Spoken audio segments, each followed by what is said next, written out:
Bonjour, j'espère que vous allez bien aujourd'hui. Alors, aujourd'hui, on va découvrir une nouvelle leçon de grammaire niveau C6, l'adjectif. C'est une leçon très importante, vu l'importance de ce mot, vu qu'aussi qu'un adjectif, il donne trop de détails sur un nom. Alors, on va découvrir ensemble qu'est-ce que c'est un adjectif. Commençons par une petite définition. Alors, l'adjectif qualifie un nom ou un pronom. Il précise une qualité, une couleur, une taille, un caractère, une forme ou bien un état. Alors, l'adjectif, il décrit le nom. Si vous voulez avoir une petite définition, c'est une description du nom. Regardons maintenant les quatre exemples devant nous. Une robe rouge. Alors, on peut poser la question suivante. Comment il est la robe? Elle est rouge. Deuxième exemple, un élève sérieux. Comment il est l'élève? Elle est sérieux. Alors, regardez le mot sérieux, il qualifie, il décrit, il précise le nom élève. Comment il est cet élève? Une montagne haute. Alors, regardez encore le mot haute. Le mot haute décrit la montagne, sa taille. Alors, un visage fatigué. Comment il est le visage? Elle est fatiguée. Alors, le mot fatigué qualifie le visage. Alors, on voit à partir de ces exemples que l'adjectif, il qualifie, il décrit, il précise le nom auquel il se rapporte. Revenons maintenant à ces quatre exemples. Qu'est-ce que vous remarquez? Premier exemple, regardez robe rouge. L'adjectif s'accorde en genre et en nombre toujours avec le nom qu'il décrit, avec le nom qu'il qualifie. Alors on voit que l'adjectif, il porte la marque du genre et du nombre. Deuxième exemple, élève sérieux. Alors là aussi, on a le mot sérieux. Le mot sérieux, il est masculin singulier. Enfin, il est masculin singulier car le nom noyau de la phrase élève est aussi au masculin singulier. Ils ont le même genre et nombre. Troisième exemple, une montagne haute. Alors là, on a l'adjectif haute qui décrit le nom montagne et qui prend aussi sa marque du genre et du nombre. Les deux sont féminins, singuliers. Quatrième exemple, un visage fatigué. Alors, on remarque aussi ici que l'adjectif fatigué est au masculin singulier, car le nom au noyau de la phrase visage est masculin singulier et l'adjectif s'accorde en genre et en nombre, toujours avec le nom auquel il se rapporte.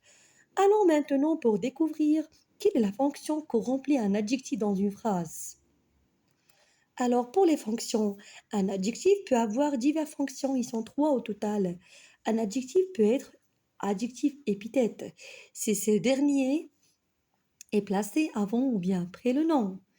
Quand vous voyez dans l'exemple suivant, une fille sage.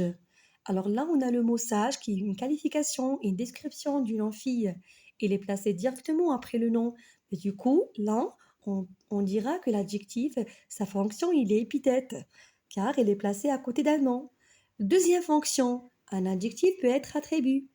Si il est placé à côté de l'auxiliaire être ou bien à côté d'un verbe d'état, il vient directement soit après d'un verbe d'état, soit après l'auxiliaire être. Troisième fonction, c'est quand on a un adjectif à poser, à position. Ça veut dire séparé par des virgules. Regardez dans l'exemple, Paul, virgule, une virgule, fatigué, une autre virgule, dort. Alors c'est la troisième fonction que remplit un adjectif. Bah là, on fera la même chose comme je vous ai montré au premier temps quand on a défini l'adjectif. On a parlé aussi de l'accord et on reviendra aussi pour parler aussi de l'accord encore une autre fois à l'accord de l'adjectif. Alors l'adjectif s'accorde toujours en genre et en nombre avec le nom. Regardez ces exemples. Un chien noir, une chienne noire. Alors regardez ici l'adjectif noir. Il a pris la marque du genre et du nombre du nom dans les deux exemples. Dans le premier exemple, il a pris la marque du genre et du nombre. C'était un nom masculin singulier. Du coup, l'adjectif était masculin singulier. Dans le deuxième exemple, l'adjectif était féminin singulier. Alors, le nom, pardon, était féminin singulier. Du coup, l'adjectif aussi est féminin singulier.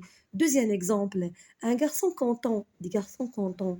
Alors là, regardez, en changeant le groupe nominal, au début, on avait un groupe nominal qui est au masculin singulier.